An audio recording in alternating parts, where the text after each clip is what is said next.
आता टॉप 9 महत्त्वाच्या बातम्या बघूयात. देशात पेट्रोल डिझेलच्या किमती वाढण्याची शक्यता. अमेरिका आणि इराणमधील युद्ध संघर्ष आणि हॉर्मुझ सामुद्रधुनी बंद झाल्यामुळे कच्च्या तेलाच्या किमतीत मोठी वाढ. पाकिस्तानात पेट्रोल आणि डिझेलच्या दरात वाढ. पेट्रोलच्या दरात 14.92 म्हणजे 14 रुपये 92 पैशांनी प्रति लिटर वाढ झाली असून पेट्रोलचा दर 415 रुपये प्रति लिटर. डिझेलच्या दरात 15 रुपयांची वाढ झाल्यामुळे डिझेलची किंमत देखील 415 रुपयांवर. परिवहन मंत्री प्रताप सरनाईकांच्या मतदारसंघात 587 रिक्षा चालक मराठी परीक्षेत नापास. मीरा भाईंदरच्या उपप्रादेशिक परिवहन कार्यालयानं चालकांच्या मराठी भाषेच्या ज्ञानाची चाचपणी केली. रत्नागिरीच्या राजापुरात बॉक्साईट उत्खननाला तीव्र विरोध. विनाशकारी प्रकल्प विरोधी संघर्ष समितीचा आक्रमक पवित्रा. 26 मे रोजी होणारी जनसुनावणी रद्द करण्याची मागणी, अन्यथा जनसुनावणी उधळण्याचा ग्रामस्थांचा इशारा. पंढरपुरात नव्या दर्शन मंडप आणि स्कायवॉकच्या कामाला सुरुवात. प्रकल्पामुळे 12,000 भाविकांची सुरक्षित, सुसज्ज आणि आरामदायी दर्शनाची व्यवस्था उपलब्ध होणार. 5 वेळा वाहतुकीचे नियम मोडल्यास लायसन्स रद्द होणार. 1 वर्षात 5 वेळा नियम मोडल्यास कारवाई. आरटीओकडून लायसन्स आणि वाहन नोंदणी कायमस्वरूपी रद्द होणार. पुणे विद्यापीठानं शिक्षक भरतीचा आकडा न गाठणाऱ्या महाविद्यालयांना इशारा दिला. निकष पूर्ण न करणाऱ्या कॉलेजची प्रथम वर्ष प्रवेश प्रक्रिया यंदा रोखली जाणार. या नियमावलीमुळे शिक्षण क्षेत्रात मोठी खळबळ उडाली. माहिती भरण्यासाठी विद्यापीठानं 18 मे पर्यंत मुदतवाढ दिली आहे. 11वीचे वर्ग 1 जुलैपासून सुरू होणार. 11वी प्रवेशासाठी केंद्रीय ऑनलाईन प्रवेश प्रक्रिया वेगानं सुरू. विद्यार्थ्यांना सुरुवातीच्या फेऱ्यात प्रवेश मिळत नसल्यामुळे अतिरिक्त फेऱ्या. विद्यार्थ्यांचं शैक्षणिक नुकसान टाळण्यासाठी ही प्रक्रिया राबवली. राज्यात शेतकरी आर्थिक संकटात सापडले. या संदर्भातल्या टॉप 9 न्यूज बघूया.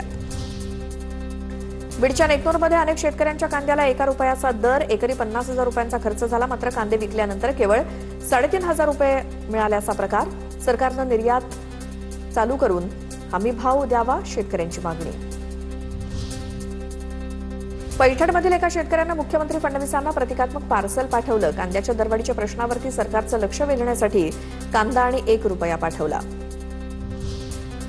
येवला बाजार समितीत कांद्याचे भाव कोसळले. 6 ते 7 रुपयांचा भाव. केंद्राच्या निर्यात धरसोडीच्या धोरणाचा कांदा उत्पादकांना फटका. हिंगोलीमध्ये अवकाळी पावसामुळे भाजीपाला शेतीचं मोठं नुकसान. पावसामुळे दोडक्यासारख्या पिकावरती विविध रोगांचा प्रादुर्भाव वाढला. महागड्या कीटकनाशकांचा वापर करूनही रोग आटोक्यात येत नसल्यामुळे बळीराजा हतबल. शेतकरी सध्या मोठ्या आर्थिक अडचणीत सापडलाय. गोंदिया जिल्ह्यात अवकाळी पाऊस आणि गारपिटीनं मोठं नुकसान. शेतकऱ्यांच्या तोंडचा घास पावसानं हिरावला. लवकरात लवकर पंचनामे करून मदत द्यावी, शेतकऱ्यांची मागणी. पुण्यामध्ये भोर तालुक्यात मान्सूनपूर्व खरीप हंगामाची तयारी सुरू. शेतकरी शेणखत टाकणी आणि शेत लेवल करण्याच्या कामात व्यस्त. सेंद्रिय शेतीला प्राधान्य देत बैलगाडीतून शेणखत शेतात पोहोचवण्याचं काम सुरू. वाशिम जिल्ह्यात अतिवृष्टीमुळे पिकांचं मोठं नुकसान. हेक्टरी 17,500 रुपयांचा मोबदला देण्याचे फडणवीसांचे निर्देश. सर्व 46 मंडळातील शेतकऱ्यांना पीक विम्याचा मोबदला देण्याची मागणी. वर्ध्यामध्ये बोगस बियाणं आणि खतांवरती कृषी विभागानं धाडसत्र राबवण्याची आमदार दादाराव केचे यांची मागणी. शेतकऱ्यांना दर्जेदार बियाणं मिळावीत आणि तसंच गरजेनुसार सौर किंवा विद्युत पंप उपलब्ध करून देण्याची केचे यांची मागणी. रत्नागिरीच्या लांजा तालुक्यातील झापडे गावाला वादळाचा फटका. शेतकऱ्यांना 11 एकरमध्ये लावलेली पपईची बाग जमीनदोस्त. शेतकऱ्यांचं लाखोंचं नुकसान. भरपाईची मागणी.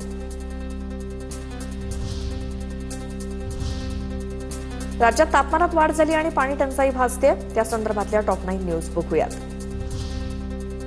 नंदुरबार जिल्ह्यात तापमानाचा पारा 44 अंश सेल्सिअसवर. यंदाच्या उन्हाळ्यातील सर्वाधिक तापमानाची नोंद. नागरिकांनी विनाकारण बाहेर न पडण्याचं प्रशासनाचं आवाहन. गडचिरोलीतील तापमानात वाढ. गडचिरोलीमध्ये तापमान 42 अंश सेल्सिअसवर. तापमानात वाढ होत असल्यामुळे नागरिकांना घरात राहण्याचं आवाहन. जळगावच्या तापमानात पुन्हा 3 अंशांनी वाढ. तापमानाचा पारा 43 अंशांवरती पोहोचला. तापमानाचा पारा वाढल्यामुळे नागरिक हैराण. नाशिकमध्ये तापमानाचा पारा पुन्हा 40शी पार. शहर आणि परिसरात पुन्हा एकदा कमाल तापमानाची उसळी. पुढील 2 ते 3 दिवस उन्हाच्या तीव्रतेचा सामना करावा लागणार. नागपुरात वाढत्या तापमानामुळे विजेच्या मागणीत वाढ. विजेची मागणी 871 मेगावॅटवरती पोहोचली. मागील वर्षी हीच मागणी एप्रिल महिन्यात 800 मेगावॅट नोंदवली गेली होती. विजेची मागणी वाढली असली तरी लोड शेडिंग होणार नसल्याचं महावितरणकडून स्पष्ट. धाराशिवच्या येरमाळा वनपरिक्षेत्रामध्ये वन्य प्राण्यांची पाण्यासाठी वणवण. पारा 40 अंशांच्या पार गेला. 600 एकर परिसरातील सर्व पाणवठे कोरडे ठाक पडले. वनविभागाच्या हलगर्जीपणामुळे पशुपक्ष्यांचे पाण्याविना हाल होत असून प्रशासनानं याकडे तातडीनं लक्ष देण्याची मागणी. वाशिम जिल्ह्यातील 33 गावांमध्ये पाणी टंचाई. 29 विहिरी आणि 6 खासगी बोरवेलचं अधिग्रहण. मंगरुळपीर तालुक्यामध्ये सर्वाधिक 10 गावात पाणी टंचाई. नंदुरबार शहरामध्ये आजपासून 2 दिवसाआड पाणी पुरवठा होणार.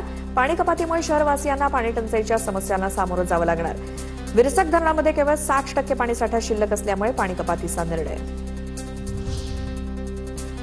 रायगडच्या महाड तालुक्यातील 20 गावं आणि 30 वाड्यांमध्ये भीषण पाणी टंचाई. 8 दिवसांपासून पाणी पुरवठा ठप्प.